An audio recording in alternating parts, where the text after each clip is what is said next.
Good evening, everyone, and welcome. My name is Don Heider. I have the privilege of being the executive director of the Markkula Center for Applied Ethics at Santa Clara University.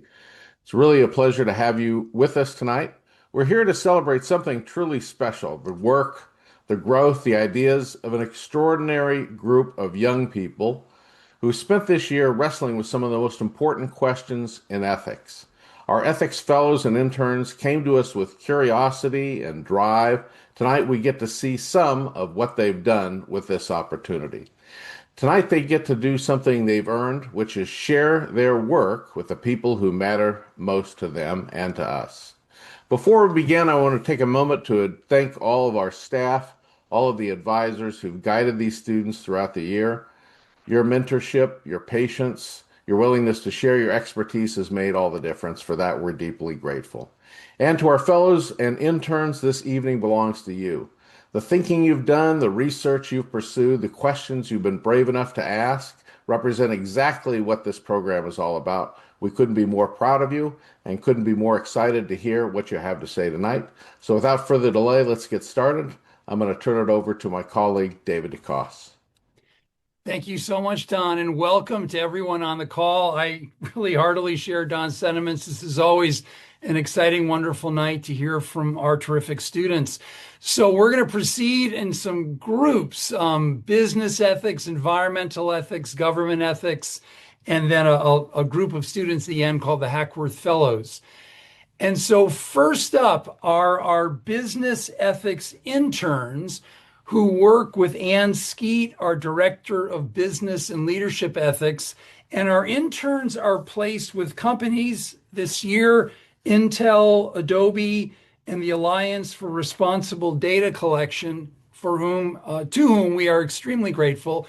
Students are placed with these companies in the course of their internship. So let's hear from them. And first up tonight is Grace Perryman, a senior finance major from Marin County in California.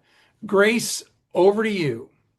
Thank you, David, and thank you to everyone who is here tonight to support us. I'm excited to talk a little bit about my experience with Intel in their business integrity department. I worked a lot on their Ask Ethics inbox, which is where employees can ask questions about conflicts of interest, GMAT, which includes gifts, meals, entertainment, and travel, protecting assets, restricted exports, things like that. And then as interns, we do research on the subject matter through the company's policies and work with subject matter experts to draft a response, which is then approved and sent directly back to the employee to advise them on next steps. I've also worked on monthly reporting for global ethics training and code of conduct and information security certificates. And when the data comes in, I ran monthly reports and modeled the data by region, by business unit using Excel and pivot tables. To support all of my work, we began using AI and integrating AI chatbots through iGPT and Copilot. We would load the policies and previous responses into the assistant to train it and ultimately help enhance and make our workflow a little bit faster and more streamlined. Ethisphere, which is a company that ranks the world's most ethical companies. I worked with a couple different people on my team to gather and prepare documentation from 2025 to submit to Ethisphere for consideration for that recognition. And we were successful and very proud and excited to be on their list this year. And then the last thing on here I have to talk about is my work with Power BI and data visualization. Some of the reports I was talking about that I would run monthly, we played around with inputting them into other data visualization softwares to make the reports and kind of findings a little bit easier to understand for our business champions who help ensure ethics is widespread throughout the entire company. Lastly, something that is more recent that I've been working on since drafting this slide is actually following up on the annual disclosures. So any employee that has answered questions about sort of concerning issues about an internal audit or sending exports to export sanctioned countries, things like that, following up to see if we need to begin an investigation or if they just answered incorrectly. And so that's been very interesting and a very exciting and informative part of the role. Grace, thank you so much. Fascinating insight into great companies here in Silicon Valley. So our next speaker is going to be Quan Do, and Quan is a junior computer science and engineering double major from Vietnam. So Quan, over to you, please. Thank you, David, and thank you to everyone who's here today. So I'm Quan, and I would just present briefly about my internship experience at the Alliance for Responsible Data Collection, or ARDC, where I worked as an ethical data collection, policy, research, and program intern from June to September 2025. So during this internship, my work focused mostly on the intersection between technology, law, ethics, and AI governance. So my main responsibilities included tracking new regulation on AI, privacy, and data governance. And I also work on supporting policy research and building a structured knowledge base that help prepare for stakeholder meeting notes. So there are three major projects that I was involved during this internship. So my first project is where I drafted an article called Data Scraping and Common Myths and Misconceptions. So during this article, I just explained the difference between scraping, crawling, hacking, and I also highlight responsible practices for data collection, such as rate limiting and respecting the robot.txt file. And the second project that I worked on is I created an annotated bibliography where I included multiple sources on data scraping and then privacy and also AI governance, which help organize a lot of the complex research and also the useful reference for ARDC members. So it's basically a knowledge base where future ARDC members who just join the organization can refer to and can use that to do reference on any of their research regarding ethical data collection. And the final and the third project that I did was I conducted a comparative analysis between the European AI training data template and also the ARDC's ethical guidelines and identify where they align and where there are differences because during the period of my internship the EU created a new template or new guidelines for companies to collect data ethically. So they have certain guidelines and a certain standards that companies have to follow in order to be considered that they're collecting data from different websites, different sources ethically. And so I compare what is the difference between the European guidelines compared to the ARDC's guidelines, and make comparison and to see which standards are different and which standards align with one another. So yeah, that's what I did during my internship. Thank you for listening. Quan, thank you so much. Truly, this work is just at the very cutting edge of so many things right now. We don't often think of data collection being so loaded with ethical significance, but you have made it clear that it, in fact, really is. So we're going to go now to Bea Ricafort. And Bea is a senior majoring in environmental studies from South San Francisco and the last of the three of our business ethics interns. So Bea, over to you. Hi, everyone. Thank you so much for coming. My name is Bea, and this summer, as a business ethics intern, I had the opportunity to be placed at Adobe and work as a legal compliance analyst intern. And thinking a lot about the center's mission, I was really able to put ethics into action by working primarily on the conflict of interest disclosures. So it really gave me a great insight into how large companies can take everyday actions into a really ethical lens, looking at how individual behavior really affects the mission and the ability of a group to do well and be ethical. So it was really interesting to review that and have the kind of authority, I say is the right word, have the authority to recognize that, oh, this is ethical and this is not. And then being in that position of being the person to recognize it was also really impactful for my own ethical decision making because I kind of became this like not like guru is the right word, but I became like a legitimate source of whether or not an action was ethical. So I thought that that really emboldened me to bring a more ethical decision making into other aspects of my life.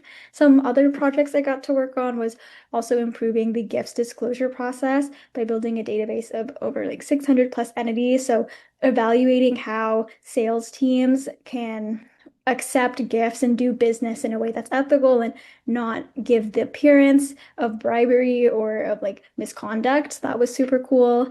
And I was also able to look at peer company bereavement policies, looking at how this intersection of business behavior and also human empathy can sometimes conflict and how sometimes it doesn't look the best, but even if it's intentioned to be well, so navigating that tension of lived realities and also like business procedure. So that was really cool to compare across 7 companies.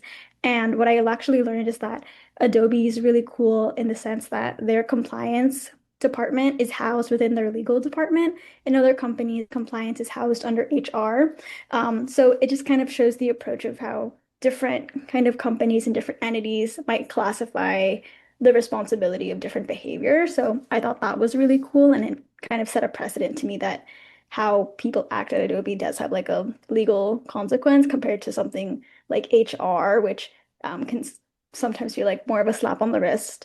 We was also able to develop an internal case study library and training materials based off of kind of how I approached ethical decision making. And so being able to have that experience of going through an ethical decision making process on my own and then be able to retrace my steps as to what led me to make the decisions I made so that another person could be trained for that situation was really great and an opportunity to reflect. And honestly, like just being able to see the company's code of conduct in action was really inspiring. And I'm very grateful for the opportunity that the center gave me. And this was probably one of the most memorable internships of my life. And I'm a better ethical decision maker for it. So thank you. Bea, thank you so much. And I think among many things you've said, you've pointed to things we deal with all the time in life, conflict of interest, giving and receiving gifts. And these things have so many ethical dimensions in the kind of warp and woof of just what we do. So thank you so much. All right, now we're going to shift from sort of Silicon Valley over to the Central Valley of California and also shift our focus from business ethics to environmental ethics in our Environmental Ethics Fellowship and a team of students who worked this year on the topic of ethics and groundwater contamination in the Central Valley of California. This team worked with me and with Professor Iris Stewart-Fry of our environmental sciences faculty. And we'd like to give so much gratitude to the founding donor of the Environmental Ethics Fellowship, John Casey, and to our current major donors, Mary Ganal and Phil Johnson. We are so, so grateful for their support of our wonderful students. So we have a team of 3 students here. Andrew Schatz, a senior from Cupertino, California, majoring in environmental science. Kelly Detels, a senior from Seattle, Washington, majoring in environmental studies. And Samantha Lay, a senior majoring in environmental science from San Francisco. Over to you, team. Thank you, David, and thank you everyone for joining us on this lovely evening. To deny anyone clean drinking water would be, in extension, denying their fundamental right to life.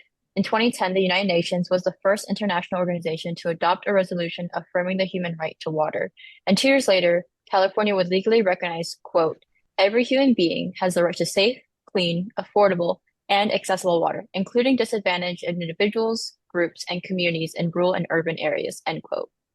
Our research, however, focuses on one region in California where 1 in 5 people continue to live without accessible clean drinking water, the Central Valley.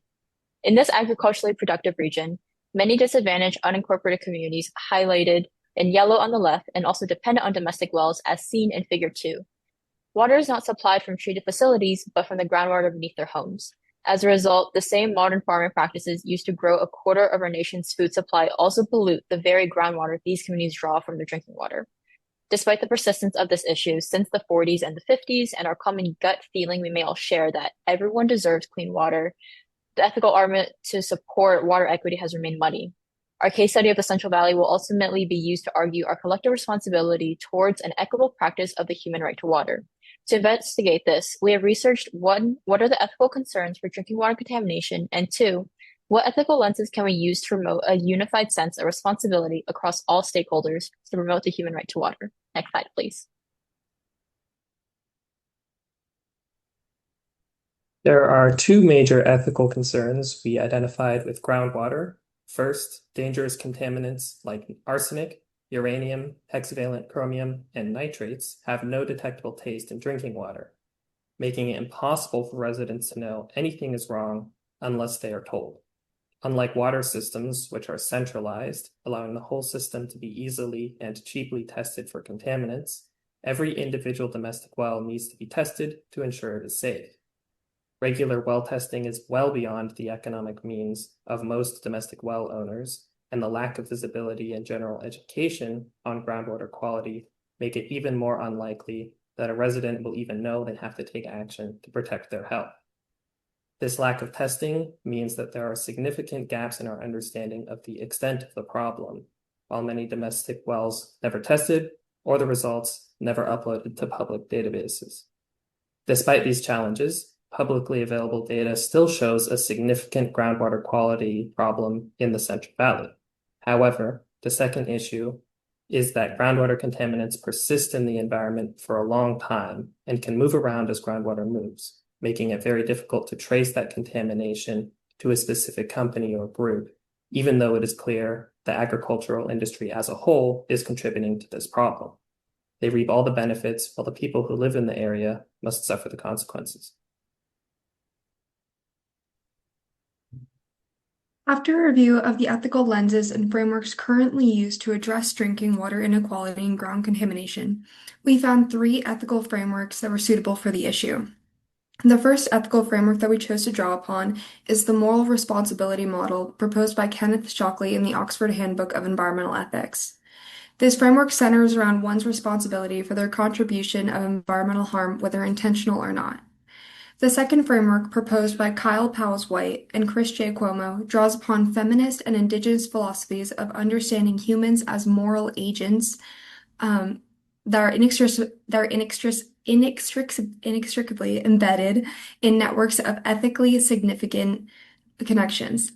Caring for these networks is seen as exercising responsibilities and virtues that support relationships and flourishing within those networks. Finally, the last ethical framework, the 5 types of injustice, is borrowed from a study out of UC Berkeley, which looks at water through the perspective of 5 types of injustice, with those types being distributive, occupational, recognitional, procedural, and corrective justice. These interact with one another in multi-directional relationships and compound issues, much like the components of groundwater contamination, water policy, and the human right to water. Altogether, we are using these ethical lenses with the invaluable testimony of Central Valley residents to guide us in writing a paper capturing the current ethical violation in California and how ethics has the potential to change this narrative given proper consideration in water policy decisions. Over this fellowship experience, we were also fortunate enough to interview domestic well owners in the Central Valley to develop a holistic understanding of the struggles they've endured since living this region. I'd like to take a moment and ask you all to think about what it would like to live in this region, to hear rumors of your neighbor's water running out. At first, it would just be 1, and then it would become 10, and eventually, when you turn on your tap one morning, not a single drop would come out. The constant fear of losing your water no longer becomes abstract, but a reality. Now imagine you have freely running water from your tap, but it's dense with nitrates, heavy metals, and pesticides. You then hear rumors of your neighbors passing because of their poor water quality. You no longer feel safe having your kids playing the sprinklers outside or even brushing your teeth with it. These are just a few of the many stories we've heard while speaking with these community members.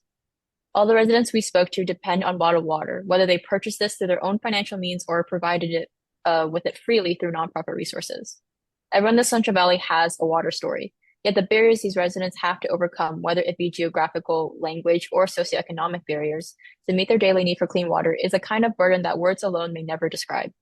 When we asked one resident, Angie, centered in figure 3, One thing she would like to share for those listening to her story, she said, "We are somebody.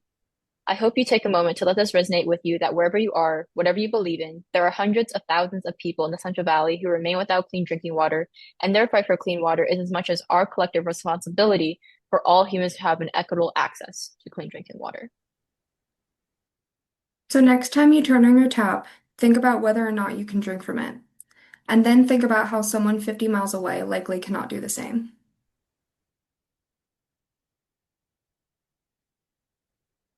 Thank you so much, Caleigh, Andrew, and Samantha. And a very powerful time working with these wonderful students, and taking note here of a photograph Andrew took of a 20-foot high manure pile. And what we can't see from the photo is really maybe 200 feet from that pile are a number of houses that were there long before the manure pile was created. And you can just imagine the kind of complications that follow from those scenarios for the drinking water of the residents living near those piles. So thank you so much, environmental ethics team. All right, now we're going to shift our focus over to the government ethics team. And our two terrific fellows in government ethics work with our director of government ethics, Davina Hurt. And we would like to really give so much thanks to the founding donor of the Government Ethics Fellowship, Louise Aiello. So our first student up of our Government Ethics Fellows tonight will be Hermon Welde, a senior majoring in public health sciences from San Jose, California. Hermon, over to you. Thank you, David, and good evening, everyone. Through the Government Ethics Fellowship, my research focused on the ethical implications of healthcare privatization in the United States. And I chose this topic because healthcare is something that affects everyone, yet many people continue to struggle to access basic care. And as someone interested in public health, I wanted to better understand why the United States spends so much money on healthcare than any other developed country, while still having some of the worst health outcomes. One of the biggest things I found in my research is that our healthcare system is heavily influenced by profit. Instead of focusing mainly on prevention and long-term health, the system often focuses on treating illness after people are already sick. That means that we spend enormous amounts of money on medical interventions, while many of the root causes of poor health, things like poverty, housing insecurity, food access, and environmental conditions, are not being addressed enough. Another key part of my research focused on overutilization, which is when medical treatments or services are provided, even though they may not truly benefit the patient. And I focus on the example of a city in Texas, which became known for having some of the highest healthcare spending in the country, despite not even having better health outcomes. That example shows how financial incentives within a fee-for-service healthcare system, which is our system, can encourage more treatments, more testing, and more procedures, because more intervention often means more profit. Through this research, I began thinking more deeply about the ethical role of the government in healthcare. I argue that the government should act as the justice arm of society, meaning it has an ethical responsibility to protect the public and ensure healthcare systems operate fairly. If private insurance and pharmaceutical companies are to play such a large role in healthcare, then the government also has a responsibility to regulate and oversee those systems to ensure that they uphold ethical principles such as justice, beneficence, and non-maleficence, which is promoting good while also preventing harm. Healthcare is not just an economic issue, it is also an ethical issue. When access to care depends heavily on insurance status, employment, or income, the most vulnerable people are often the ones who suffer the most. And so my internship was with the Santa Clara County Public Health Department, specifically within the Office of the Director, and that allowed me to understand the inner workings of public health from the government and policy perspective. And that experience reinforced my interest in public service and healthcare reform. Ultimately, my research led me to an ethical conclusion, which is that the issues in the U.S. healthcare system are not only inefficiency or high costs, but a misalignment of ethical priorities within the system itself. When access to care is shaped by profit incentives and structural barriers, it can lead to preventable harm and unequal distribution of health resources. From an ethics perspective, this raises a clear responsibility that systems must be designed and regulated so that justice is upheld, harm is minimized, and human well-being is prioritized above financial gain. Thank you. Thank you so much, Hermon, for unpacking something we are all dealing with in such challenging, immediate ways. So our next government ethics fellow is Kaylee Jensen. And Kaylee is a junior majoring in political science from Laguna Hills, California. Kaylee, over to you. Hello, everyone, and thank you so much, Mr. DeCosse, for the introduction. I'm so excited to share my work here with you all today. So growing up, my family was largely civically disengaged. They felt that the political system was a toxic mess where their votes did not really matter. Later, when I interned on a real campaign, I saw exactly why they felt that way. I watched firsthand how special interest attack ads can completely hijack an election, twisting the narrative away from actual solutions towards baseless smears. That experience is what drove my research with the Markkula Center. I wanted to understand why our system rewards this negativity and how we can ethically fix it. If you look at the slide on your screen, you can see a real example of an attack ad targeting a candidate named Gabby. It didn't debate her policies, rather it used AI-generated images with recurring themes of money and the label Greedy Gabby to manufacture fear.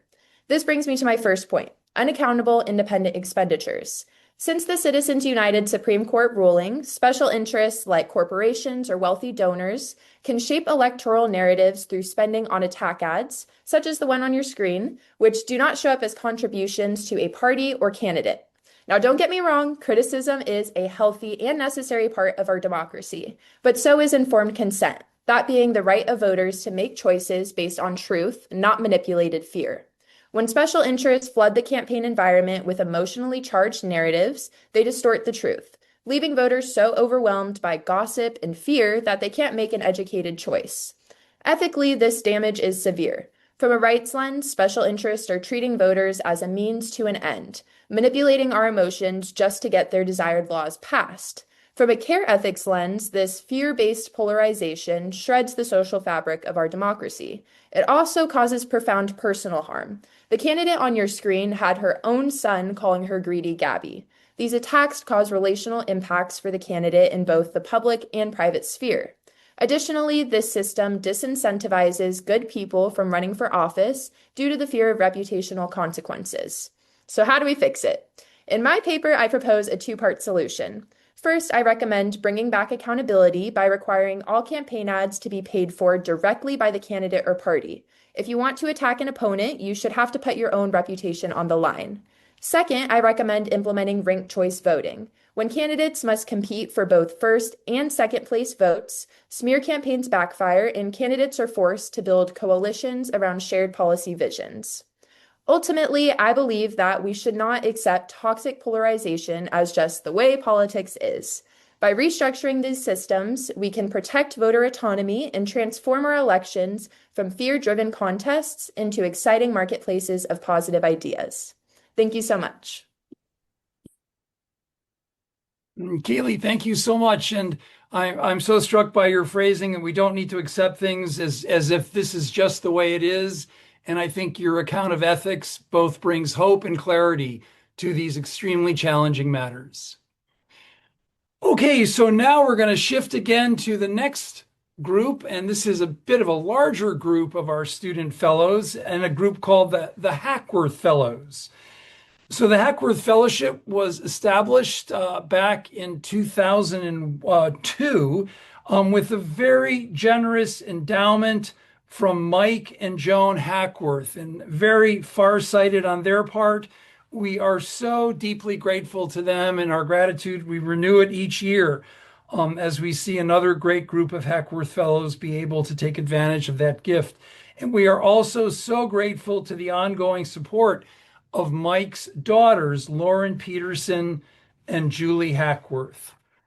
So in the Hackworth Fellowships, our students are paired with different directors among the Ethics Center's directors. So you'll hear a bunch of different names of those folks here working with these fellows. So first up of our Hackworth Fellows is Nicole Davari, a senior accounting major from Denver, Colorado. And Nicole worked this year with Ann Skeet, our Director of Leadership and Business Ethics. So Nicole, over to you. Thank you, David, and good evening, everyone. My topic today is how the role of money in politics has changed the fundamental nature of American representative democracy. So politicians talk about serving the public, but the decisions that they make consistently seem to follow the money rather than the mandate. And I grew up watching that pattern and never really quite had a framework for it until I started studying accounting at Santa Clara, where I learned the financial accounting analogy, which is the foundation of my project. In corporate governance, there is a relationship with a parent company and a subsidiary company. So below 20% of voting shares owned, an investor, say the parent, is passive, doesn't really have much say in the company, but they do own stock. Between 20 to 50%, however, they gain what we call significant influence, and their preferences start to shape every major decision that the subsidiary can make. And above 50% of voting shares, they have consolidated control. So this is steering the subsidiary, even if it keeps its own name and appears independent on the side. This is an example, could be Google and YouTube. My argument is that our democracy has reached this point of functional control. So this is not a partisan issue. It is more of a structural evolution that affecting the entire government, regardless of whether a Democrat or Republican is in power. Super PACs now support political parties, creating an incentive architecture where large sums of money are loyal to a return on investment, what we call ROI, rather than an ideology. So to understand this, I spoke with experts who have analyzed these mechanics. One of them being Richard Painter, who was a former ethics counsel to the president, explained that this creates a structural dependency where the funding environment itself defines what policies are even possible. Eugene Volokh is a First Amendment scholar, and I spoke to him, and he suggested that major donors act like significant customers, whom the business of government must adapt into in order to retain revenue. And former FEC Commissioner Bradley Smith argued that the problem is the size of the prizes the government allocates, like contracts or tax breaks. This creates kind of a rational incentive for actors to invest in influence. And this environment mirrors the conditions that led to the 2008 financial crisis. So we are seeing a mutual dependency where regulators ignore warning signs to protect the corporate funding class. In fact, researchers already warned that the current AI bubble could be 4 times as large as the 2008 housing bubble. So we're witnessing what we call a circular equity financing, an Enron-style accounting that creates a hallucination of growth. And so as you move forward, I ask you to look past the rhetoric and apply a justice lens to your own life. When you vote or invest, ask the core question, who is actually profiting here and who is bearing the risk? Thank you. Thank you so much, Nicole. And among other things that come to mind in listening to you is as we approach the government, do we do so with the ethical expectations of a customer, or do we do so with the ethical expectations of being a citizen? And I think your important work raises that among many other crucial ethical questions. Our next Hackworth Fellow is Amy-Elyzabeth Torrico. And Amy worked with Don Heider, our executive director at the Ethics Center. She is a political science and communications double major from Sacramento. Amy-Elyzabeth, over to you. Thank you so much. I appreciate it. My project focused on the world of college athletics and how over the last decades, the rules have truly changed. If you haven't heard yet, student athletes can now legally sell their name, image, and likeness, otherwise known as the rise of NIL. For decades, student athletes have given their name, image, and likeness to the game and received zero compensation. But now athletes are stepping into the spotlight as business partners. This project follows the people navigating a landmark shift in college sports and what it means to truly do it correctly. My research broke down the ethics of NIL into 3 major categories: education, transparency, and authenticity. Justin DeTolla, the Associate Athletics Director of NIL at Cal, or as he calls it, his Department of One, ensures that all Cal student athletes are educated and informed in regards to NIL rules and regulations. DeTolla works personally with anyone interested in getting involved with companies and contracts. Every university athletics department offers a compliance director or a department of NIL who can help read the fine print and make sure that the athletes are protected. Because often, when a student gets in trouble, it is usually because they worked alone or behind the scenes. Transparency is key to the ethics of NIL. Student athletes must remain honest in regards to their deals and disclose how much they are making. Detels emphasizes on disclosing every deal, no matter how small, to keep student athletes safe. And of course, sports betting is completely off limits, but there have been instances where student athletes allegedly have used their NIL payouts to bet on their own games. The NCAA has made it clear there is a zero tolerance policy regarding sports betting. And while the direction of NIL is still unknown, no matter what, it's here to stay. So I'll leave you with the story of our very own Santa Clara women's soccer player and a national champion. Marissa Bubbins had a career-ending injury her senior season. However, she was encouraged to attend grad school to play one more season. After all, she had the eligibility, but she wasn't sure how she would afford Santa Clara's tuition. So she turned to NIL. Ryan Murs, SCU's director of compliance, pointed her in the direction of NIL, and Bubbins became an ambassador for the NorCal Special Olympics. In our interview, she remembers her time as an ambassador as, quote, best part of the week, end quote. With the NorCal Special Olympics, Bubbins was required to make a series of appearances, a couple of social media posts, but she left with so much more. A heart full of joy, and Bubbins was able to find the funds for her tuition. Because of NIL, she was able to play her final season. That's ethical NIL, because when it uplifts and empowers student athletes, it fulfills its original purpose. Guided by education first, then transparency and authenticity, student athletes can engage with NIL the right way. Thank you so much. Thank you so much, Amy-Elyzabeth. Yes, and just for giving us this framework to think about something that's sort of so new and so powerful in college sports. So thank you so much. All right, we're now staying with the Hackworth Fellows, but moving to students who have worked with Sabu Vincent, our Director of Media Ethics. And our first student up in this regard will be Taara Quan. And Taara is a senior political science major from San Jose, California. Taara, over to you. Thank you, David, and thank you everyone for coming today. So, in March of this year, a student organization at Georgetown University posted this post on X. Let's be honest, Muslims have no place in American society. Their religion is incompatible with their Christian nation.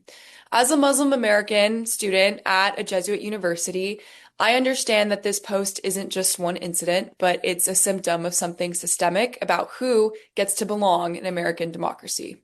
My research examined how media representation of Middle Eastern and North African women affected their democratic participation. I focus on women because they face a double bind, both the racialization of Muslims and the gendering of media coverage, where Muslim women become symbols in Western narratives about oppression rather than complex political actors with their own voices.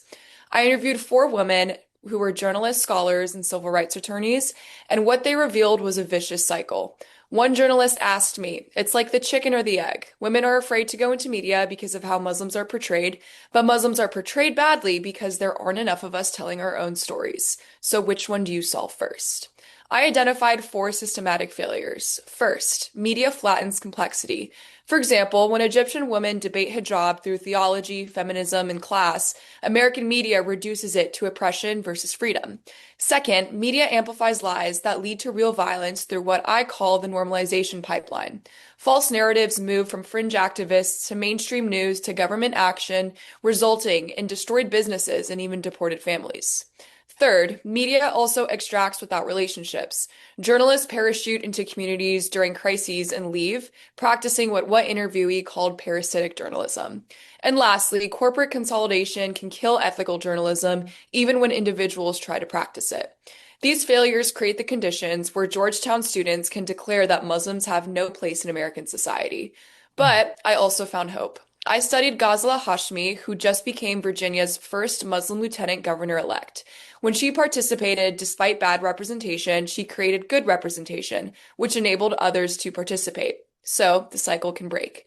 But here's the problem. Hashmi needed exceptional courage, 20 years of preparation, family support, grassroots organizing, and a political catalyst, all aligning perfectly. Democracy should not require heroism. The solutions work at three levels. First, institutional change. We need newsrooms that build relationships instead of extracting stories. Then we have individual courage, or people who are willing to go first. And lastly, structural alternatives, or independent media and grassroots organizing outside captured mainstream institutions. Media representation shapes whether people belong or are merely tolerated. Posts like Georgetown's don't emerge in a vacuum, they emerge from systematic misrepresentation. The work ahead is removing barriers so participation becomes normal, moving from a world where some declare Muslims have no place to a democracy where everyone genuinely belongs. Thank you.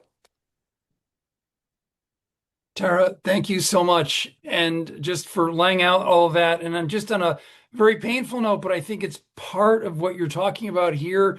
I want to note the terrible shootings yesterday in San Diego, at a mosque in San Diego. That only brings what you're talking about here that much more to the front of things we must deal with. So, Taara, thank you so much. So our second student who has worked with Sabu Vincent, our Director of Media Ethics, is Ayden Eways. And Ayden is a junior majoring in political science and music from Los Altos, California. Ayden, over to you. Hello, everyone, and thank you for coming today. My Hackworth Fellowship project is called Exiled Voices, and it explores the Palestinian diaspora experience through storytelling, identity, and investigative journalism. It utilizes the virtue ethics lens and the ethics of care lens. At the center of this project is the question of the connection between storytelling and the diaspora experience, specifically, if storytelling is a form of resistance. To understand this project, it is important to begin with the Nakba, which means catastrophe in Arabic. In 1948, hundreds of thousands of Palestinians were forcibly displaced from their homes, villages, and land during the creation of the State of Israel. For Palestinians, the Nakba was not just one historical event, it became the beginning of exile, statelessness, occupation, refugeehood, and generations of inherited trauma. Today, Palestinians continue to face displacement, military occupation, violence, and the destruction of homes, families, and communities. Many, including scholars and experts, describe what is happening in Gaza and Palestine as genocide because of the scale of death, destruction, forced displacement, and attacks on Palestinian life and identity. I approached this project not only as a researcher, but as a member of the Palestinian diaspora. Growing up, I learned about Palestine through storytelling. I learned through family memories, grief, history, and the stories passed down by people who carried Palestine with them, that even after being displaced, your home is always with you. I struggled with imposter syndrome in my own identity because I grew up away from Palestine. I often questioned whether I was Palestinian enough or whether I knew what I was doing, whether I knew enough information, and whether I had the right to claim an identity rooted in a place I longed for, but was never privileged enough to visit. Social media had made this even more complicated. Seeing constant images of suffering, destruction, and death amplified my guilt and made me feel helpless, angry, and responsible all at once. I wanted to understand whether other Palestinians in the diaspora felt the same psychological conflict. The guilt of being away, the pressure to advocate, the fear of forgetting, and the desire to remain connected. So through this fellowship, I interviewed 12 people from different generations and backgrounds. I asked questions that came from my own experiences and from curiosity. I asked about identity, individual experiences, family stories, guilt, activism, exile, belonging, and what Palestine means to people who live outside of it. And in my findings, I discovered that my experiences were not unique. Across these interviews, I discovered the common themes of grief, resilience, inherited memory, cultural pride, and community. Through investigative journalism, I not only learned more about Palestine and the diaspora, but I also found a deeper sense of belonging. This project taught me that storytelling is not just a way of remembering the past. For Palestinians, storytelling is survival, resistance, and a way of keeping Palestine alive. Thank you. Ayden, thank you so much. And I think your powerful work brings to mind that we often can think of ethics as about perhaps rights or it's about dilemmas, but it's also so much about stories and the way stories shape communities, the way stories give hope, the way stories constitute who we are and how we act. So, Ayden, thank you so much. All right, now we're staying with more wonderful Hackworth Fellows, and this time we're going to a team who worked together on immigration ethics. And this team worked with Jesuit Father Bill O'Neill, who is our director of immigration ethics. And we have two terrific students here. The first is Saron Weldemariam, who is a senior from Milwaukee, Wisconsin, double majoring in political science and sociology. And then also Tate Dominguez, a senior majoring in political science from Dallas, Texas. Saron and Tate, over to you. Hi everyone, thank you so much for being here today. So for our project, Tate and I wanted to create something that brought together our shared interest in migration and ethics. And these research interests started off deeply personal, where I brought my own personal experience as a migrant from Eritrea, and Tate, whose family runs a nonprofit called Hope Tribe, serving refugees. So that is why we chose forced migration as our broader umbrella. Forced migration refers to the movement of people who are pushed to leave their home because staying is either like no longer safe or sustainable. And so this includes people fleeing persecution, civil violence, conflict, economic instability, environmental pressure, or just any other condition that really makes remaining in their home country extremely difficult or impossible. We also felt that forced migration gave us a wider and more human-centered way of approaching this topic. Instead of focusing only on one legal category like refugee or asylum seeker, it allowed us to think more about the displacement more broadly and recognize many different reasons people are forced to leave. And one statistic that really stayed with us from our research was that by the end of 2024, there were about 123 million forcibly displaced people worldwide, and an estimated 40% were children under 18. And so that number has really grounded our project. So through conversations with our mentor, Dr. O'Neill, we were really trying to gauge both the scope of our project, but also what we wanted the deliverable to look like. And we decided that we really wanted to create a tool for education purposes, something along the lines of a curriculum that can be replicated annually year after year, that really addresses the current climate of immigration policy in the US, which, as we know, is both deeply politicized and ever-changing. Through this curriculum, we really wanted to concentrate on the experience of real people, which is why we framed it in Catholic social teaching, primarily values of human dignity and solidarity. We reflected on our own personal experiences as students and realized that the ages where we started to really think critically about these issues was around the age of 11 to 13, which is why we ultimately ended up doing a 3-day unit on forced migration for local middle school students. So a big part of our process was the market research and collaboration. We reached out to contacts at SCU, the Ignatian Center, Marisol from Europe, and also Dr. Johnson from the School of Education, and also the local Catholic schools nearby, where we completed a 7th grade classroom shadow at the St. Clair's, and just kind of help us better understand that age group. We also connected with Hope Tribe, who shared a collection of migration stories with us, which really helped keep the project really grounded in the lived experiences. So after completing the market research, we started to build out the 3-day unit and understood more what that would look like and how it would flow. So on the first day, we're doing a background on forced migration and key terminology, primarily using UNHCR videos. And then day 2, challenging the students to dive deeper into the core ethical values, as I touched on before, human dignity and solidarity, which grounds the concern for the most vulnerable and basic human equality. And then they're going to have discussion questions both in their small groups and in their class as a whole. And then day 3 will turn to the US immigration policy, challenging them to face the drawbacks and solutions. They're going to read some anecdotal stories about refugees that have come to the US as middle school students, and then write a reflection on that as well, reflecting on where they fit into all of this. If you go on to the next slide, we have a bit of a presentation of, there we go. Now that we have everything the I unit just discussed. So now that we have the unit, our next step is kind of thinking about like how we are going to implement it and actually replicate this project.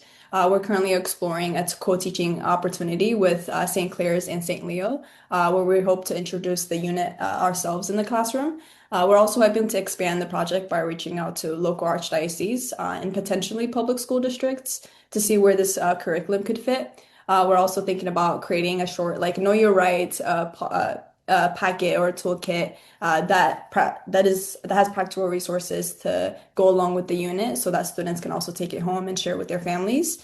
Another step is also connecting with the Jesuit Refugee Service, especially through Don Kerwin, who we've been in conversation with, to kind of just like explore where the project could be shared through their network. We just wanted to say a brief thank you to our mentor, Dr. O'Neill, and all of our contacts, both at Santa Clara and at the local Catholic schools that have made our project possible. Thank you so much, Saron and Tate. And, I'm so touched to think of, your own journeys and then your reflection on wanting to connect with students who are about the age that you both were as you started to think about, the moral dimension of these lives, your own lives and the lives of all of these people you were encountering, including the just shocking data point of 40% of 120 million people being under 18 who are right now on the move in the world somewhere under compelled circumstances. So thank you so much, Tate and Saron. All right. So our next group of Hackworth Fellows worked with Irina Raiku, our Director of Internet Ethics here at the Ethics Center. And the first student up of this group is Sahana Chandramohan, who is a senior double major in computer science and engineering, and also in electrical and computer engineering. And Sahana is from the San Jose area. So Sahana, over to you. Thank you, Dr. DeCosse, for the gracious introduction. My project addresses ethics and engineering, namely applied networking ethics. When communication infrastructure collapses, whether that be due to a natural disaster or a politically imposed blackout, the people who are most isolated by a lack of communication tend often to be those who are most in danger as well. Halon is my senior capstone project in collaboration with my thesis partner, Vikram Jungid. It is an attempt to do something about this issue. At its core, Halon is a low-cost, license-free mesh radio network that enables users to send short text messages and GPS coordinates when there is no other connectivity. For the fellowship, I worked with my incredible mentor, Irina, who directs the Internet Ethics program, to apply the Markkula Ethics Center's framework for ethical decision-making to both the process of developing a communications network from the ground up, but also to an actual networking framework used by computer engineers, the TCP/IP framework. Now, that said, in order to understand this ethical analysis, we need a quick picture of how communication networks are structured. We can think about it in layers, where each layer handles a distinct function and is bound by the decisions made in the layers below. The physical layer governs the hardware and radio signals, or physical transmission of data. The network layer handles routing, which is how a message navigates from sender to recipient across a network, and scheduling, which is how we pick which message should be sent and when. The transport layer governs reliability, whether a message was delivered end-to-end. Each of these layers is often treated as its own purely technical problem, but each one provides a large area for ethical decision-making in its own. At the physical layer, for example, justice and common good lenses work in tandem. This is where we can determine who participates in a network at all. Justice asks whether the design's benefit and burdens are distributed equitably. Does the choice of hardware, operating frequency, or other physical technological decisions open access, or do they concentrate it? The common good asks whether the system serves an entire community, with particular attention to those who are marginalized. At the network layer, conversely, justice and care ethics actually come into tension. A scheduling algorithm is fundamentally a resource allocation system under scarcity, and that is precisely where these lenses diverge. Justice asks whether transmission opportunities are distributed equitably amongst nodes, regardless of their position in the mesh or their link quality. And care ethics asks something different still. Is the system genuinely responsive to the urgency of what people are attempting to communicate? Halon is a system I'm proud of by virtue of the many considerations that have motivated and shaped it at every layer. Beyond that, this process of designing, analyzing, and building for me was a reminder about what engineering ethics ultimately looks like, about being intentional and accountable for what we build, and honest about both its limitations and its abilities. Thank you. Sahana, thank you so much. I think among so many things, you remind us that these signal towers and these things that may be part of our world, there is an ethical way that those things operate. It's not simply a matter of just sheer construction or creating power lines in some more reductive way, but there's always sort of ethical values are implicated in them. And given the pictures, the striking photos on your slide, I think it brings to my mind certainly just what happened down in Los Angeles with the terrible fires across the city, where communication was a crucially important issue in how those fires were responded to. So, Sahana, thank you so much for your excellent work. Our next student who worked with Irina, our Director of Internet Ethics, is Asha Lamonk. And Asha is a junior from Sunnyvale, California, majoring in environmental science. Asha, over to you. Thank you for the introduction and good evening, everyone.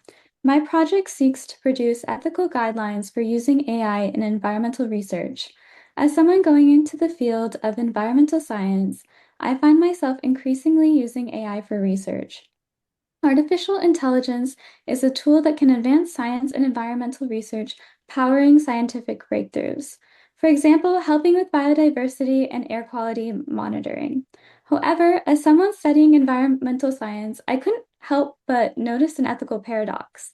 While AI can help create a more sustainable future, it also has a significant environmental impact, which involves large levels of water consumption for cooling, air pollution from diesel generators, and high electricity costs.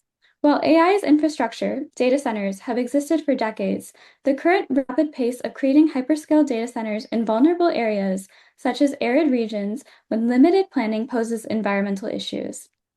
This raises the need for guidelines to facilitate more responsible and sustainable AI usage in environmental research.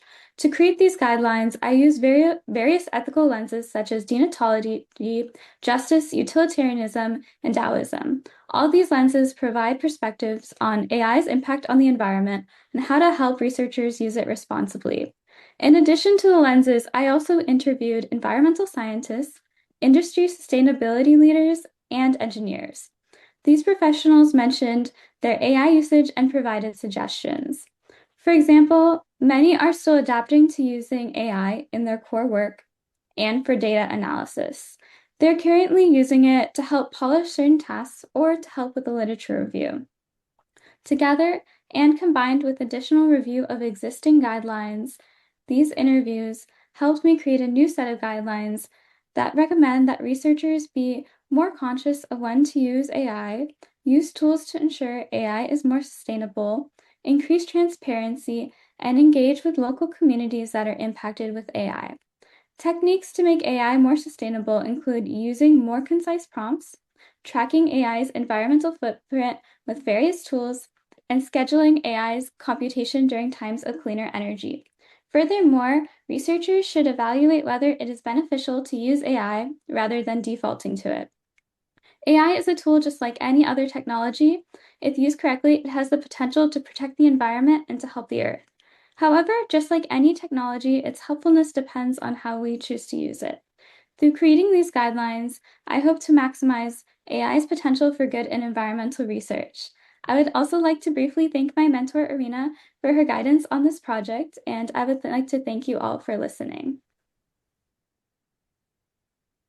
Thank you. Thank you so much, Asha. And I think you remind us that we're living in this world where AI is sort of coming at us, and it's a huge thing. It's clear there are some amazing potentials for research. It's also clear we don't really have the guidelines for what we're doing with it. But your work is starting to point us down that road. So thank you so much, Asha. All right, sticking with the theme of AI, our next Hackworth Fellow, Sahana Kumar, is a senior majoring in computer science, math, and French from Pleasanton, California. And Sahana worked with Dr. Brian Green, our Director of Technology Ethics and an expert on AI. So Sahana, over to you.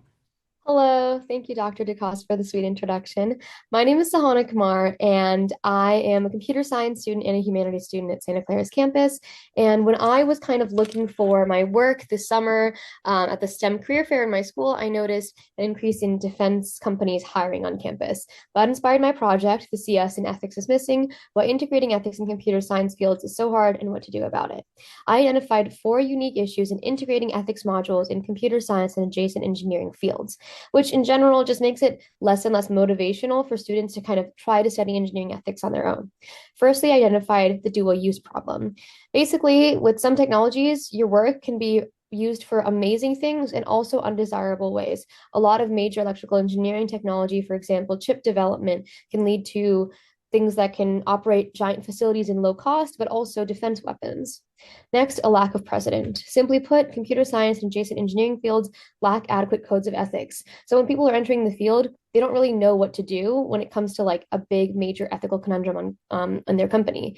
This is especially the case for whistleblowing, which has happened so much as of late in the tech world. There's a linguistic obfuscation problem. Defense companies are using language such as energetic materials to mean explosives, maximizing impact, or maximizing targets to mean human beings. These are actually languages that I picked up when I was at my school's career fair. So this language is intentionally deceptive, and it's really an easy way to turn away interest in students that may or may not be interested in like the ethical qualms that could come from certain kinds of technology work. Finally, my biggest contribution to this project, our 4th pillar, the computer scientist dilemma. Most computer science majors are not necessarily direct to one specific job. For example, if you study accounting, you might become an accountant. If you study chemistry, you're going to be a chemist. And that question next goes, well, where do I want to apply my accounting skills? Where do I want to apply my chemistry skills? And in computer science, you have this additional question. Not only where do I apply my computer science skills, but what computer science skills do I focus on? You can be a product manager, you can be a coder, you can be a technical writer. Because of the large umbrella of what this field is in, the definition of what a technology company is and where you would work in it has to adapt to this new kind of changing definition, and it adds that extra burden to computer scientists. So we came up with some solutions on how we'd be able to better integrate ethical frameworks to engineering capabilities without adding a burden to engineering schools and students' typical workload. So for example, we decided that we could increase staff dedicated to advancing ethics programming or resource constraints. We also said that we could do subject-specific ethics modules made by philosophy staff members. Really, the point of these modules and these solutions is to make sure that we understand that engineering students are really busy. Trust me, I know, but that ethics isn't something that can be tacked on at the end as it typically is done in these universities. Thank you very much. Thank you so much, Sahana. And I think sort of you really evoke what may appear to be code and things that are strictly numerical. Again, there's just all kinds of ethical implications in how we study it, how we practice it, how we do it, how it's imparted into these machines that sort of are around us all the time. So, Sahana, thank you so much. Oh. All right, our next group of Hackworth Fellows have worked with Guadalupe Hayes Mota, our Director of Bioethics. And this team will start with Emily Serrato. And Emily is a junior majoring in neuroscience from Palo Alto, California. Emily, take it away. Thank you so much, Dr. DeCosse. When people hear about AI in healthcare, the conversation usually focuses on innovation, efficiency, or the future of medicine. But for me, this research became personal long before it became academic. Loss entered my life early in college. During my freshman year at Caleigh University, both of my grandparents passed away less than a year apart. In my Mexican household, we often say death comes in threes, and experiencing that firsthand changed the way I understood grief, responsibility, and care. I quickly became the translator between my family and healthcare providers. I was helping and explain medications, procedures, and diagnoses, while also trying to process the prognosis and information myself. What stayed with me the most was realizing how much healthcare depends on communication. When language barriers exist, patients can lose more than information. They can lose confidence, autonomy, trust, and sometimes even quality of care. Today, AI-powered interpreter chatbots are increasingly becoming introduced into the healthcare setting as a solution for communication barriers. On the surface, they seem promising. AI is fast, accessible, and can help address interpreter shortages. But my research asked a deeper question. Are we implementing these tools in a way that actually protect patients? And to answer this, I conducted research both through literature analysis and interviews with healthcare providers. Although the research itself was only one component, the patterns that emerged were extremely clear. The first major theme was accuracy and safety. Providers discussed how AI systems can sometimes mistranslate medical information, incorrectly document medications, or change the meaning of clinical communication. The second major theme was empathy. Many providers explained that while AI may successfully translate words, it cannot truly replace human connection. It cannot reassure a scared patient, recognize emotional distress, or navigate cultural nuances in the same way a human interpreter can. And finally, equity became one of the most concerning findings. AI systems tend to work best for widely represented languages, while already marginalized communities often receive lower quality translations. The very people these tools are meant to help may actually face greater risk if implementation is not done carefully. What this research ultimately showed me was that AI itself is not the problem. The problem is implementing technology faster than we can establish ethical boundaries for its use. So the next step is not simply improving the technology, but creating guidelines around when to use AI and when not to use it, and how to ensure human oversight remains present in healthcare communication. Because healthcare is not just about delivering information, it's about making patients feel seen and understood during some of the most vulnerable moments of their lives. Thank you.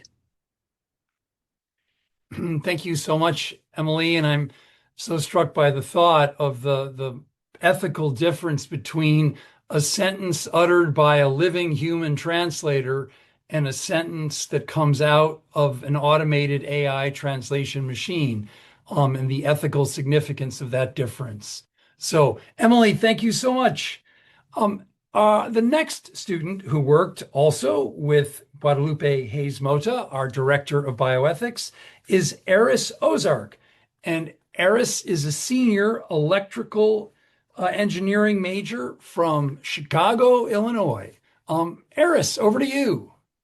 All right, thank you, Dr. DeCosse. So, as an electrical engineering major, I initially struggled to ethically orient myself in purely technical coursework. For many of us, our work is so universal in application and multilateral in practice that it's often difficult to tell if it meets the ambiguous definition of ethical. I found traditional frameworks that centered around imperatives and obligations were insufficient to apply the rigid moral reasoning process towards dynamic technical problems. In contrast, I came to appreciate the comparatively well-developed ethical sensibilities of biomedical science. While similarly technical, the work of physicians and biologists has a direct humanistic connection, offering a clearer path towards ethical discernment. Drawing from biomedical virtue ethics, my project seeks to introduce an actionable ethical framework for applied scientists and engineers. Under virtue ethics, an agent is obligated to pursue ends which strive for greater personal and societal flourishing, the best version of oneself. In practice, virtues will invariably conflict with one another, necessitating keen awareness and optimization. This aspect of virtue ethics fits more naturally within the scientific and engineering approach to problem solving. When ethical thinking feels familiar, it's more likely that it's actually going to be used. Moving to my framework, the first virtue is prudence. It enables collaborative, evidence-based discernment of the risks and benefits posed by one's work. Whether in industry or academia, one must apply their talents towards, whether in industry or academia, the practitioner must maintain agency over the ends they apply their talents towards. Critical to prudence is collaboration and open debate. When research is carried out in secrecy, it's less likely to actually serve the public interest. The virtue of beneficence obligates an agent to protect the rights of individuals, to actively prevent harm and injustice, and to give special attention to the marginalized and vulnerable. Beneficence enables consideration of stakeholder interest and instills a moral resolve to, as best one can, to do the right thing. The virtue of solidarity, as practiced in public health ethics, allows applied scientists and engineers to view their work as inseparably tied to the well-being of larger society. Through public education and engagement, its practice creates a more scientifically literate and flourishing public and allows a practitioner to better discern the merits and possible harms of their work through interaction with those affected by it. Also critical are the intellectual virtues of integrity and objectivity. Integrity allows for the integration of virtuous conduct and societal expectation, while objectivity empowers one to overcome their biases to dispassionately pursue the truth. When applied to real-world case studies in biology and engineering research, this framework maintains relevance for both high-stakes ethical dilemmas and the everyday actions of technical workers here in Silicon Valley. By encouraging virtue rather than enforcing rules, ethical conduct then becomes a continuous pursuit rather than just a minimum standard. Through this framework, I believe applied scientists and engineers may channel their talents towards the betterment of themselves and the broader world. Thank you. Eris, thank you so much. And your project brings to mind the great work of the contemporary writer, philosopher on technology, Shannon Valor, and her phrase techno-moral virtues. And I'm thinking your work really takes that idea and is applying it in yet another super important dimension in this area of applied science and engineering more specifically. So, Eris, thank you so much for your excellent work. So the next two students actually work with me in my capacity as the Director of Religious and Catholic Ethics.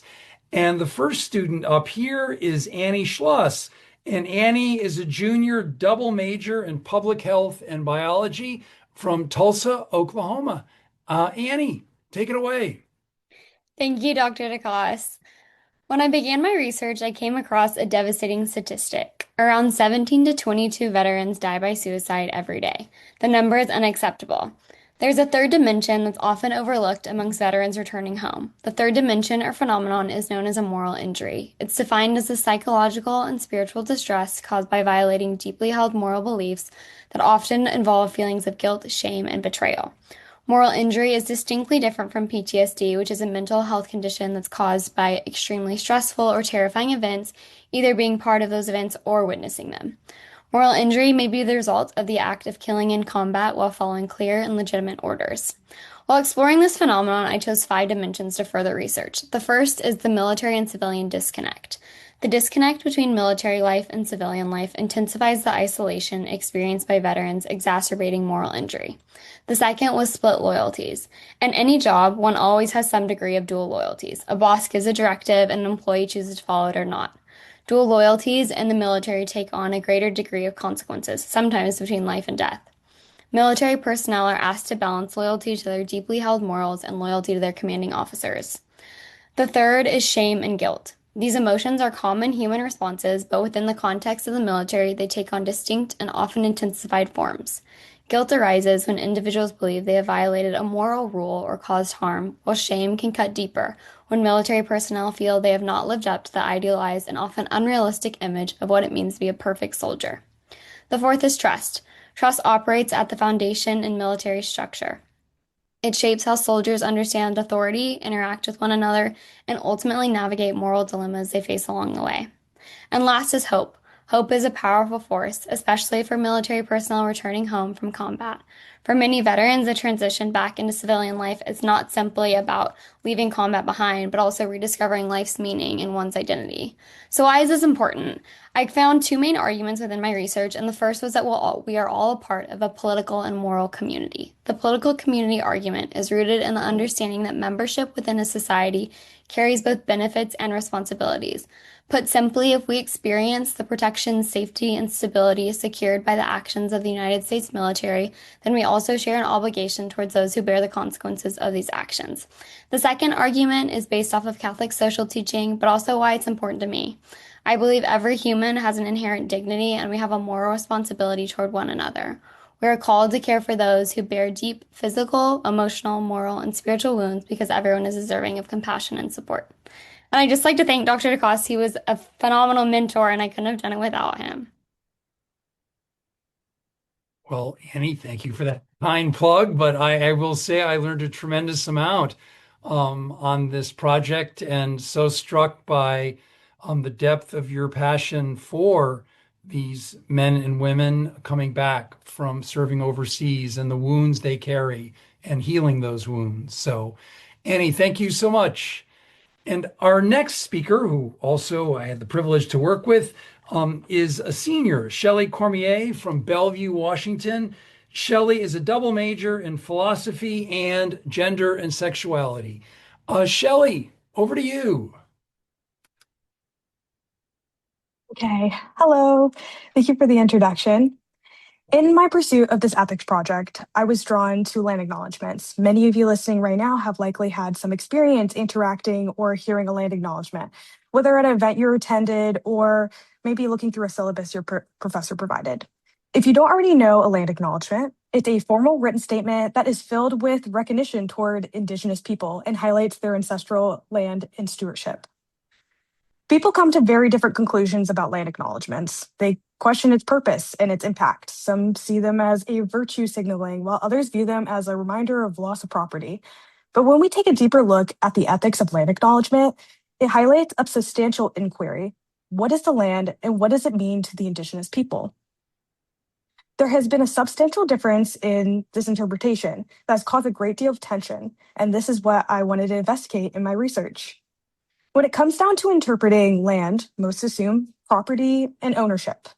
This automatic association is built from a capitalistic view of land, something that is taken and commodified, or its value is derived from its economic worth.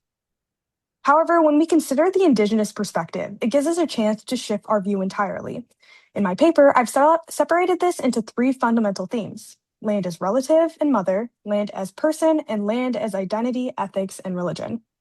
Because we're limited on time, I wanted to focus on particular elements that stood out to me, which was thinking the land as a relative. When we shift that perspective, we start understanding land as a living person deserving of kinship and care. However, this does not imply that all parts of the land are equally significant. Rather, the relationships experienced with land are particular and shaped by specific histories and locations.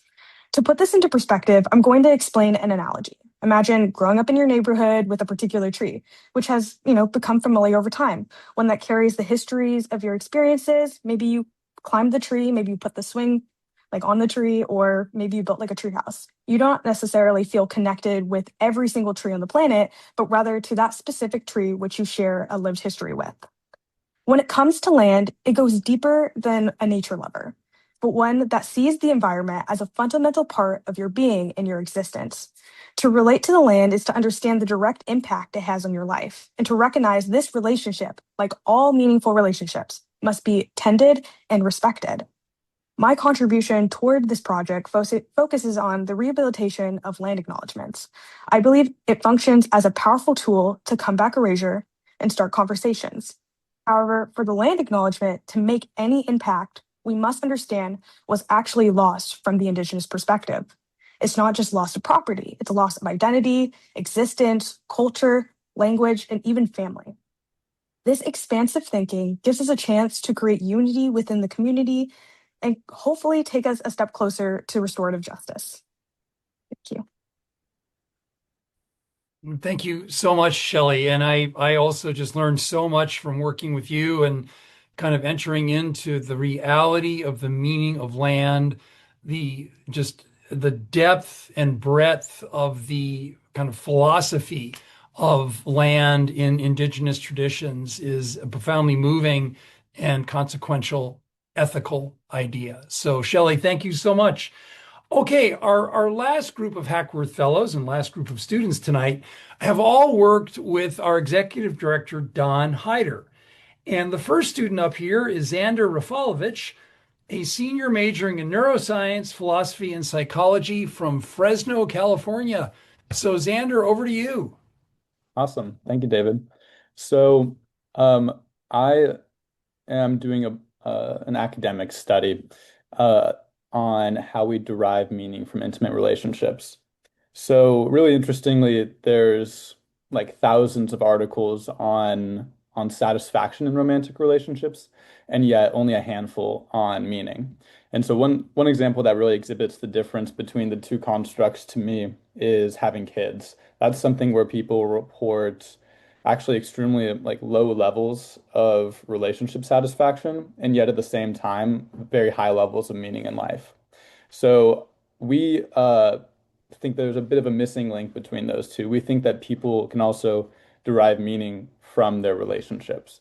So to this end, we developed a construct to kind of capture that meaning specific from your intimate relationship. We call it relationship derived meaning, or RDM for short. And to test this out, we wanted to do, we essentially did an online survey that took about 30 minutes for people to complete. And our main goal with this was to see kind of if the construct that we made collapsed back into relationship satisfaction, or if it expanded and it explained essentially variability and meaning in life, and also if it related to essentially the the highest predictors of relationship satisfaction. So the coolest finding that we have from that is that yes, it's a distinct construct, and it also essentially our latest finding was that things like trust, appreciation, love, commitment, those things are partially satisfying because they're meaningful. And that's this table at the top. You can see that there's on the far right side an indirect effect of all these variables from of meaning on all these variables. Essentially, the link between them to relationship satisfaction is controlled by how meaningful you find them. And also, super interestingly, relationship satisfaction doesn't actually predict your meaning in life. But it does if you add RDM through it. So this kind of showed us that relationship meaning is its own kind of distinct thing, and that it predicts meaning in life differently than relationship satisfaction does. So following this, we wanted to essentially see how, like, can we change the meaning in someone's relationship? So what we did was we took two groups of students and we had them do either an intervention where they reflected on their relationship or they reflected on their cell phone usage. And our idea here is that if you reflect on your relationship, things about it are going to change. And interestingly, what we found here is that your relationship meaning did change if you reflected on it, and it changed according to how much you thought about things in the first place. So for people that were a little bit less thoughtful, they had a lot of change in the meaning of their relationship after reflecting on it. So now we're going to do more intense interventions and kind of see how we can further manipulate this variable. So yeah, thank you. Thank you so much, Xander. And among other things, in this time of technology and relations with technology, your work raises profoundly the question of meaning in relationship, and extremely helpful. So thank you so much. Our next speaker, also working with Don Heider, is Griffin Warren. And Griffin is a senior majoring in political science, also pursuing a master's in finance. And Griffin is from Boston, Massachusetts. Griffin, over to you. Thank you for the introduction, Dr. DeCosse. Hello, everyone, and for my Hackworth Fellowship project, I chose to examine the relationship between Santa Clara University and unaffiliated Greek life and to foster ethically aligned steps to strengthen it. During my time at Santa Clara, I found myself in Greek life and eventually took on leadership roles. I understand that Greek life has criticisms, and at times, those criticisms are worthy. For me and many others, these experiences have been formative in character development and a great place of connection. Over time, I began to see the relationships among Greek organizations, the university, and the surrounding community in a much more complex manner. For a little context, Greek life here exists in a very unusual space, where it remains clearly visible in student life, yet even though the presence is felt, these organizations are not recognized or governed by the university. This creates a gap in which ethical complications arise and ambiguity develops. My project focused on this gap that has transpired, seeking to answer how we got here, who is affected, and if Greek life is going to continue to exist within this unofficial space, what steps can be taken to make the relationships safer, healthier, and overall more ethically aligned. I started by examining how the relationship of Greek life has changed since the emergence. I also looked at how the current relationship functions. This meant looking at how unaffiliated Greek life affects neighborhood relations, off-campus housing, city resources, and policing. What became clear is that even though these organizations are unofficial, their impact is very real. Grounding my approach in ethical considerations such as the common good, care ethics, and harm reduction, the question becomes who is affected and what responsibilities different stakeholders have to each other. While formal affiliation may be steps away, progress can still be made. I sought to provide a recommendation of 3 steps of action that can move towards greater ethical alignment and improved relations. First, improve communication so that stakeholders know not only to connect after problems occur, but also have a clear means of knowing whom to connect, allowing issues to be addressed before they escalate. Second, create more positive opportunities for Greek-affiliated students to be present on campus, such as the ability to attend sporting events as groups to enhance active attendance through structured community-wide events. Third, make safety resources more accessible to students involved in unaffiliated Greek life. Even if SU does not recognize the chapters, it can still support the students, especially around Title IX, alcohol safety, mental health, bystander intervention, and emergency reporting. Ultimately, if the goal is a safer and more ethical campus environment, the first step is not full recognition. It's a two-way street that starts with communication, trust, and practical support. Thank you. Thank you so much, Griffin. I'm reminded by your remarks of Jesuit moral theologian Jim Keenan, who has prized the phrase ethics makes community.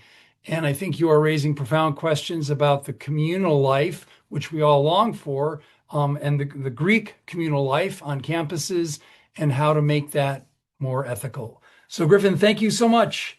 All right, our next speaker, also working with Don Heider, is Ariana Javid. And Ariana is a junior political science major from the Phoenix, Arizona area. Ariana, over to you.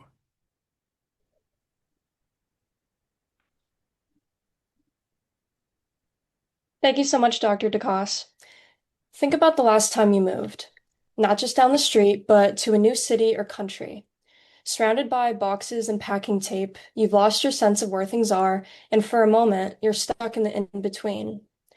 Now imagine that while you're in that state of transition, the institution you just joined hands you last pick for your classes, last pick for parking, and leaves you to navigate social circles that were established from freshman welcome weekend. For the record-breaking 1,200 transfer students and the international students representing 32 countries who arrived at SCU this past September, this is their daily reality. My research, The Ethics of Belonging, maps these experiences to ask one question. Is our goal to truly welcome the stranger, or are we just processing paperwork under the guise of academic diversity? For this research, I define belonging as a sense of inner value and active contribution. It's the difference between being allowed in the room and being embraced at the table. I spoke with and surveyed 14 students, ranging from a 35-year-old accounting major with 2 children to Michelle, a biology student from Nigeria who moved here from Florida. My findings revealed a belonging gap where SCU is successful at enrolling students, but fails at integrating them into the fabric of campus life. On one hand, we have heroic faculty. Students mention professors like Dr. Parker and Dr. Stevens by name, people who really made them feel at home. But we still have systemic bias. Individuals within these transfer groups feel like second-class students because the system is designed for the autonomous 18-year-old who started here as a freshman. One student told me that cliques make the campus feel like a closed system. Another pointed out the moral injury of being ignored, where global stressors like visa instability or travel bans are treated as private logistics rather than as a shared institutional concern. To analyze this, I used the care ethics lens. In the Jesuit tradition, we talk about welcoming the stranger, but care ethics pushes us further. It rejects the myth of the independent student and reminds us that we are all connected. When we give a transfer student last pick at resources, we use efficiency to sidestep our duty of care. As Michelle beautifully puts it, you don't know what other people are going through.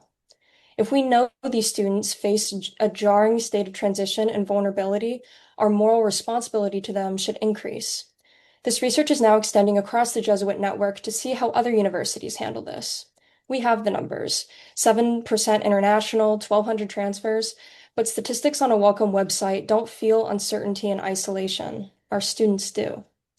My goal is to move SCU from a transactional mindset to a relational one. A freshman who has lived in our dorms for 3 years has likely developed a support system where a transfer student from Nigeria has not. A caring system would recognize that a new student needs that stable schedule and means to build camaraderie more to begin building their life at SCU. We need to pivot our focus toward resources that actually work, like transfer-specific cohorts and summer bridge programs, to ensure that when we say welcome to Santa Clara, we truly mean it. Thank you. Ariana, thank you so much. And I know one of the strategic goals of the university for its plans for 2030 are about belonging, and I hope that they will consider your outstanding work. So our next speaker, also having worked with Don, is Malia Hoy. And Malia is a senior neuroscience major from Santa Clara. Malia, over to you. Good evening, everyone, and thank you, Dr. DeCosse. I will be discussing a significant ethical oversight in physical and emotional well-being, the cultural stigma that prevents Asian American students on campus from accessing critical mental health and disability resources. In general, Asian Americans have the lowest help-seeking rate for mental health services among all racial groups. This is a startling statistic that I wanted to investigate the cause of. I conducted interviews with students and mental health staff to better understand these dynamics. To understand where Asian Americans have been, I delved into the pivotal history of the 1960s, when the monominority myth began to emerge around 1965. Essentially, this is the idea that Asian Americans are seen as having an intrinsic value that allows them to be successful and for other minorities to emulate. Evident in my findings, this causes immense pressure to be placed on Asian American students. One participant in my study shared that there is not a day where intergenerational trauma is not brought up. In many Asian American immigrant communities, mental health conditions and learning disabilities are often misunderstood, stigmatized, or dismissed as signs of weakness. Seeking help can be seen as a sign of failure or a violation of family and cultural values, especially for first-generation students who feel they have pressure to succeed after their parents have sacrificed for them to be here. There is a battle for belonging and a hesitancy to seek support, stemming from other generations who can contribute to this move it forward and survive mentality. According to another participant, Asian American students seem to reach out for services once it is already escalated to a crisis level problem rather than early intervention, and this ties directly back to the monominority myth's impact. These influences perpetuate and affect many underrepresented groups from reaching out for help. To understand how these barriers influence the community on campus, I found that many students initially have zero therapeutic experience before seeking out support for mental health, which may reflect their upbringing and cultural values. However, this creates an additional barrier where students often struggle with what type of support they actually need. They might lack the tools to be proactive about their mental health since they have not been encouraged to be more mindful of it. To bridge this, we must help students shift their mindset from seeing support as a last resort towards seeing it as a positive, proactive strategy for long-term success. I've already started this work by helping facilitate panels this quarter with students, professors, and Jesuits that incorporate the daily examen.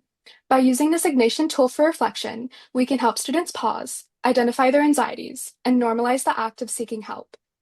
Based on my findings, I'm proposing two other key recommendations. We must highlight students who utilize these critical resources on campus if they are comfortable, because these can be seen as a tool for success after continued effort, rather than a sign of failure. We also need expanded training for faculty who interact with students, where they understand the cultural dynamics present and how they can handle these interactions with the sensitivity required to prevent shame. We must move towards a campus culture where seeking help is recognized as a brave and proactive step toward well-being, rather than a violation of identity. Only then can we turn invisible struggles into visible success. Thank you. Thank you so much, Malia. And among many other things, I think you remind us, we can think of ethics as it's do I do the right thing sort of with another person.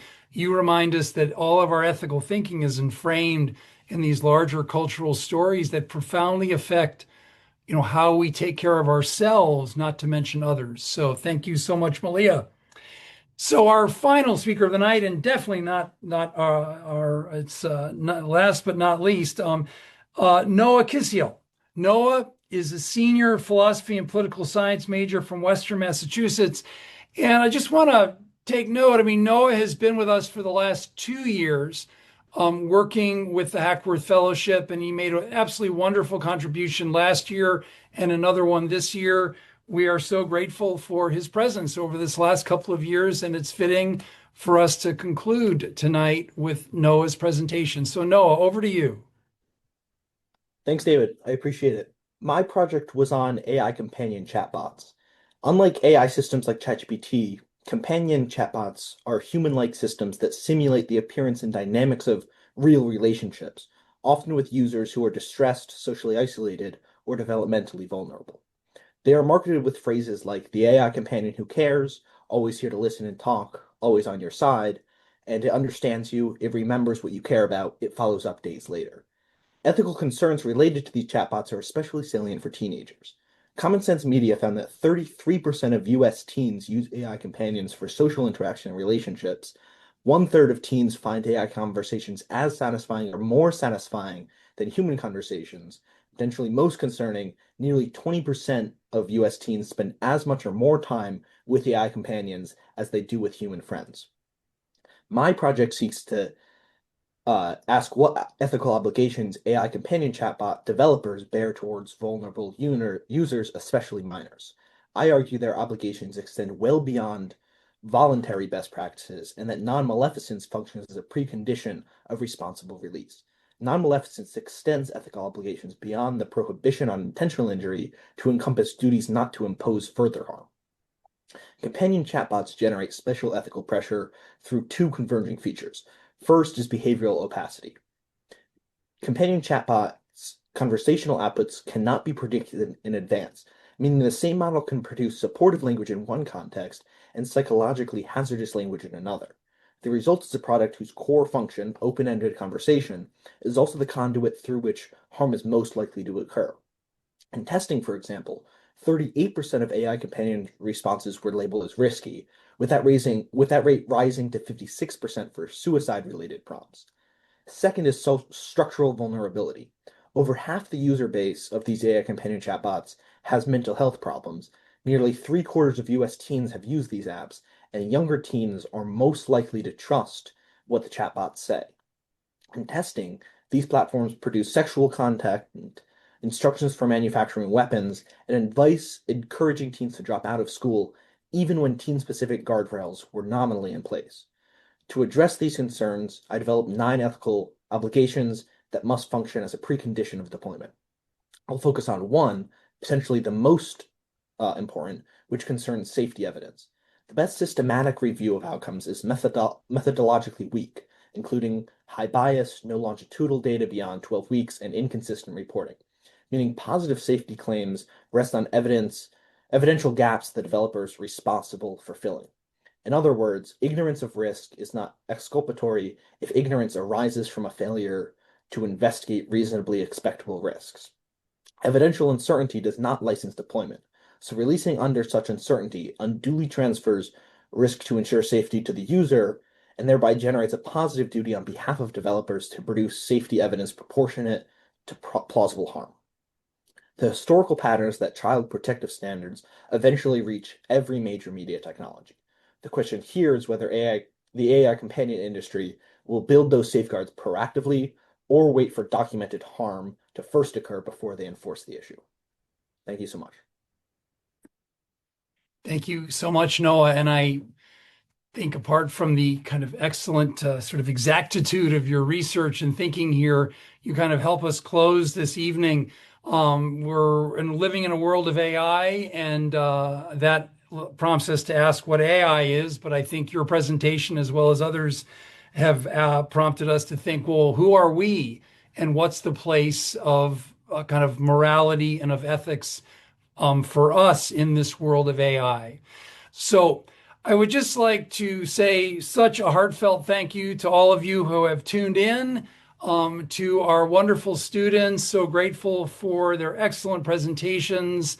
I'm so grateful on behalf of the staff that we have the opportunity to work with these wonderful students, and so grateful to the donors, ones I've named, ones I haven't had a chance to name tonight, who make this possible. I can see how much these opportunities mean for our students, and we are so grateful to be able to provide those opportunities. So thank you so much from the Ethics Center.